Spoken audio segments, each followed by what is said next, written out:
Hello everyone, I'm Bria and thank you for coming to my YouTube channel. So today what I'm going to be talking about is my first month experience with being a flight attendant and why I quit after my very first month. So let me give you a timeline. I started in June, started training June 14th, 2021. Training ended July the 9th, 2021, and I quit August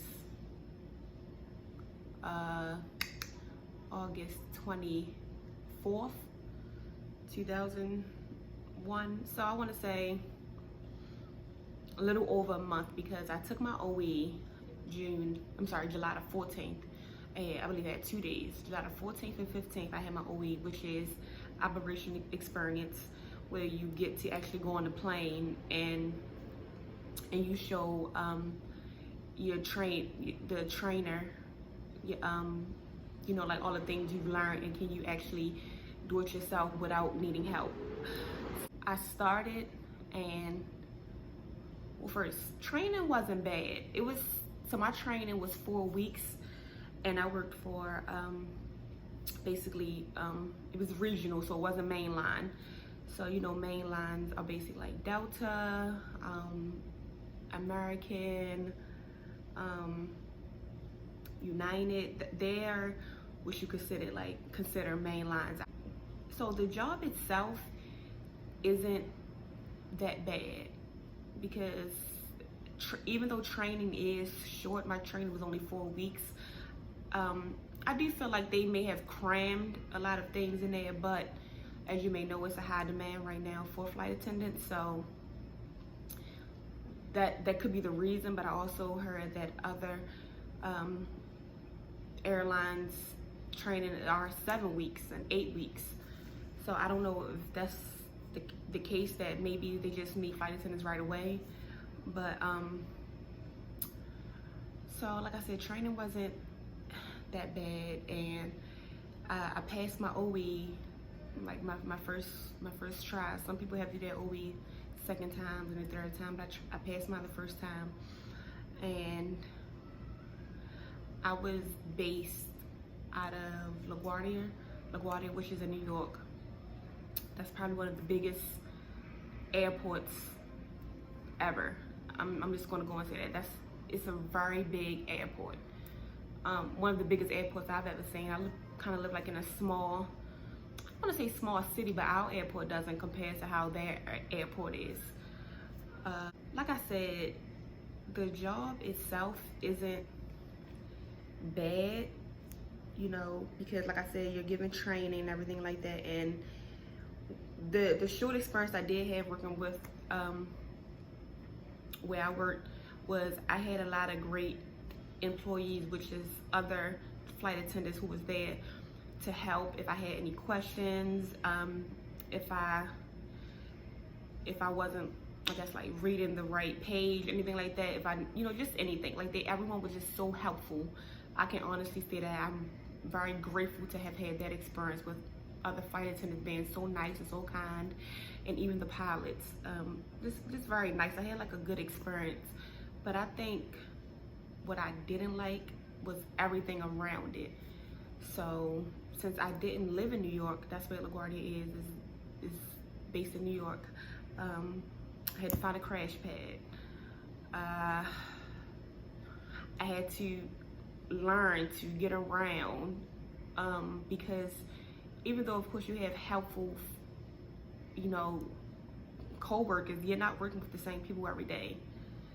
You're not seeing the same people every day. So I can honestly say, even in this short month, I didn't work with the same person twice. So you meet new people, you're still kind of learning on your own.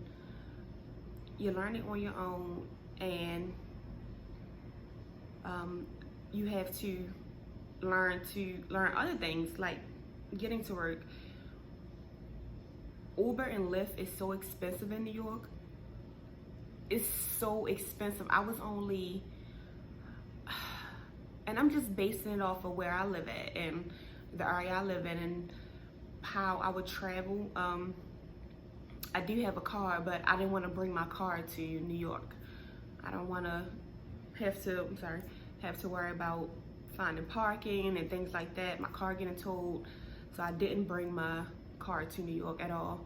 So I would have to Uber places. I didn't learn how to catch the bus. Like, our buses even are different.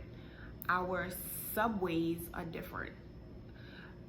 In New York, to get to my first crash where I was living at, you know, the beginning when I first came to New York after I got the job, I had to, in order for me to get to LaGuardia, I had to catch the bus, get on the subway, get off that subway, get on another subway, and then take another bus. I'm like, that's too much. So then I would have to Uber. Uber would be like sometimes $40 a trip. And I mean 40 one way, 40 coming back.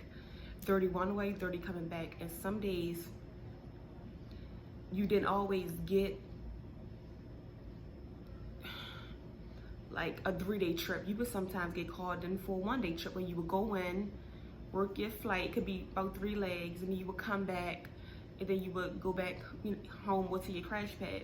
So not all days was a 3-day trip or a 4-day trip. The most I've had was a 4-day trip. So Uber was expensive. Then it's the eating out. It's eating out because you can buy food, but you're living in a crash pad with other women and everyone is on different schedules. So when you decide to probably want to get in the kitchen and cook, someone else could already be in there. And not saying that anyone was like rude or like mean, anything like that. It's just that they want to cook too. They don't want to have to buy food too. So just how I am, I would rather just, you know, like go in a room and just order out or possibly just put something in the microwave. But also you want to save money because when you go to these different cities, yeah, you want to experience the cities and things like that, but you also don't want to spend money eating out 3 times, sometimes 2 times a day. I mean, unless you got it like that. I don't have it like that. So it got really expensive in my opinion. And of course, starting out, you're not making that much, which you know, what you do know when you're going in, that okay, we're not gonna be making this type of money, so we gotta be careful and things like that. But it's like you're working for Ubers. You're working to pay for a crash pad when you may have other bills back at home. I do. So it's kind of like, is it working? Is it worth it? And to me, it just wasn't worth it. It wasn't what I thought it would be. Let me say that, because in my mind, I thought I wanted to travel. Of course, I do want to travel, but think about it. When you're just starting out, you're kind of at the bottom. So you're not getting like all these great trips because you're just starting out. So you're not going anywhere like crazy like Paris or anything like that. So let's not even think about that because you're still new. So you're not getting those trips. People that has more seniority are getting those trips. So you're not getting those trips. And also, I liked 4-day trips because to me it was just better, and you also made more. And when I say that, it's because we would get $2 per diem, which is $2 per every hour you're away from your base. So you add that up, it's like, I don't know, add it up, but that's $2 times, and it's non-stop.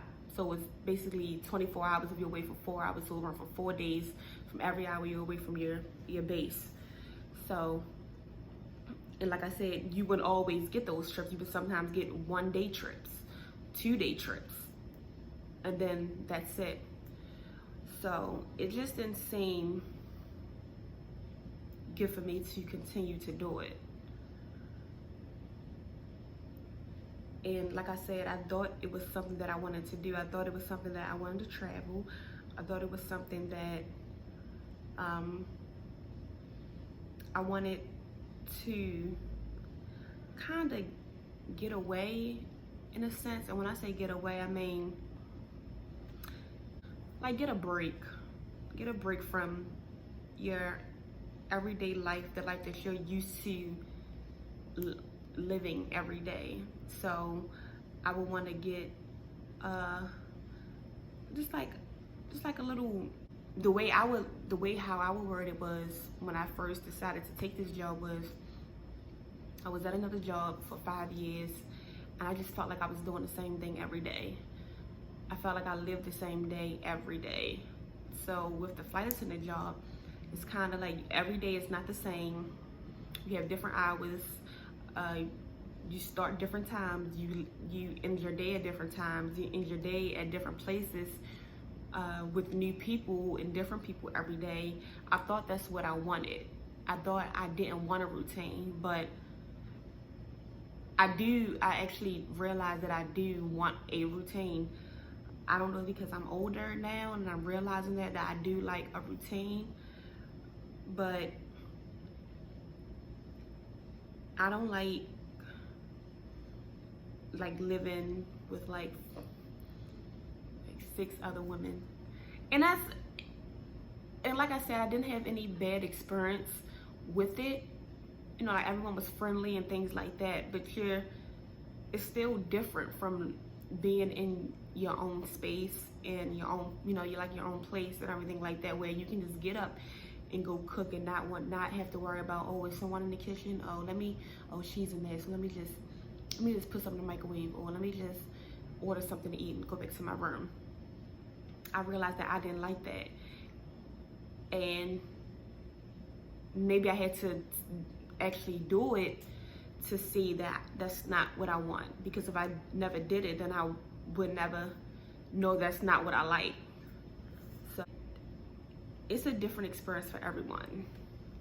Everyone is not going to have the same experience. Everyone is going to feel differently or look at it differently. Another thing is, I was in the beginning, just so excited to be moving in a different city, even though I would be living there part-time, but I was just so excited. But like I said, you realize that you don't have any like friends in this new city. So all my classmates that I had in training, of course, everyone ventures off and they, you know, do their own things, and some people may keep in touch, some people may not, but you're kind of bored. Like the days that you are in your city sitting on reserve, and then reserve is like a different thing, where with me, I was on reserve from 3 a.m. to 3 p.m. So if you don't get called, then it's like you're just sitting in your crash pad doing nothing, because you don't know anyone to do anything else. You don't know anyone to go in, I guess, like sightsee, or just something as simple as going to the market. You're doing everything by yourself, and at times that can be nice and like peaceful. That's not what I wanted every day, because like I said, where I live at, like I have like very close friends that live in, you know, where I live in my city. My mom, like my sister, my nieces. So it's like I'm going from that to the complete opposite, and I didn't like it. I went from like one thing to like the complete opposite within a month, and it just like shocked me. And I was homesick. I was really homesick. I didn't think when I was away for training for 4 weeks, I wasn't homesick, because I just wasn't. It was like a new experience. But then you're in, I want to say you're sheltered, but you're in a hotel. You have your own room, you have your own TV. Of course, you have to go to training every day. But once you got out of training, the whole class and even other classes are in that same hotel. So it's like, okay, so you're talking to this person, you're going to the pool with this person. So it's like a different experience. But then once you get out of training, it's different. It's different. It's not what I like at all. But like I said, many people may have, but they're going to have different experiences. And I went in with it like, okay, I got this base. I didn't pick it. It was I want to say my number 9 on like out of 10. I didn't pick it. I'm like, okay, I'm like, maybe this is a good sign. Maybe this is what I need. I'm that type of person. I'm like, okay, maybe this is a sign, but I'm not gonna fight it. I was given this. It's not too far from where I live at. It's drivable. Even though I didn't drive my car, like I said, I rode like a bus. It was like a 3-hour trip, so it wasn't too far at all. But in my mind, I'm thinking like, okay, like this is what I need. I'm gonna like this. This is a whole new experience. And then when I got it, I was like, no, this is not for me at all. And it's not like the money thing. It wasn't like, of course you're spending more money than, I want to say you're spending more than you're making, but in the beginning you're definitely spending more. But it's like, is it worth it sleeping different places? When I say sleeping different places, yeah, you have a crash pad, but it's like, if you get off your flight ends, let's say 9:30, and then you have to be there on hot reserve at like 6:30. Are you gonna waste Uber money and go back home and just to come back the next day? No, you're gonna spend a night in a hotel. No, I'm sorry, you're gonna spend a night in the airport. And it's like, do you really want to do that? Like, I didn't want to do that. I did it. I want to say I did it in total 3 times, and I'm like, and then, of course I felt safe and everything like that. Like, I had my phone and they had food and like microwave, refrigerator, but it's like, no, this is not what you want. This is not it. And maybe you had to live it to see this is not what you really want. So I was on the phone with my mother, and I was like, I don't think I want to do this. And I was already feeling that way, but I was keeping it inside. I didn't want to let anyone know how I was really feeling. So I was like keeping it inside. But I don't know if, of course, it's your mother, so she can tell. She's gonna tell in my voice. I was just like, I don't think I want to do this. And she's just like, Bria, come home. And I don't live with my mom, but she's just like, Bria, come home and you'll figure it out. I was like, yeah, I'll figure it out. And so I just left. Like, I turned in my little air device that they give you. I turned it in and I left. Like, I left that day. Like, I still had my uniform on. Once I decided to leave, of course you have your suitcase, because you take everything with you when you leave, because you don't want to forget anything, because you can go in one day thinking that you have a 1-day trip, and crew scheduling can call you and say, no, your schedule's been changed. It turned into a 5-day trip or a 4-day trip. And so, of course, you take everything with you. It's like you not really unpack, but you kind of take some things out, and then crew schedule, like I said, can call you and change your day, like they've done with me and many other people. They can change your day 4 times in one day. And it's like, you can't be upset because this is what's available. This is what they have to do. But it's like, okay, I was expecting a 1-day trip. Now I'm getting a 4-day trip. So I would take everything with me and just work. And I was just in the airport at LaGuardia where I was based, and I just was like, I don't think I want to do this. And like I said, she told me just come home, so I just came home and I left. Should I have done it like that? No. Just quit? No. But was it best for me? Yeah. It was best for me, so I just did it like that. I just left. And that's my experience of being a flight attendant for only 1 month. I want to say, no, a month and 10 days. My experience being a flight attendant for a month and 10 days. So thank you for watching. I hope you enjoyed. Please comment and tell me your experience. Maybe your experience was different. I'm pretty sure it was. And tell me. But thank you for coming to watch my video. Have a good day.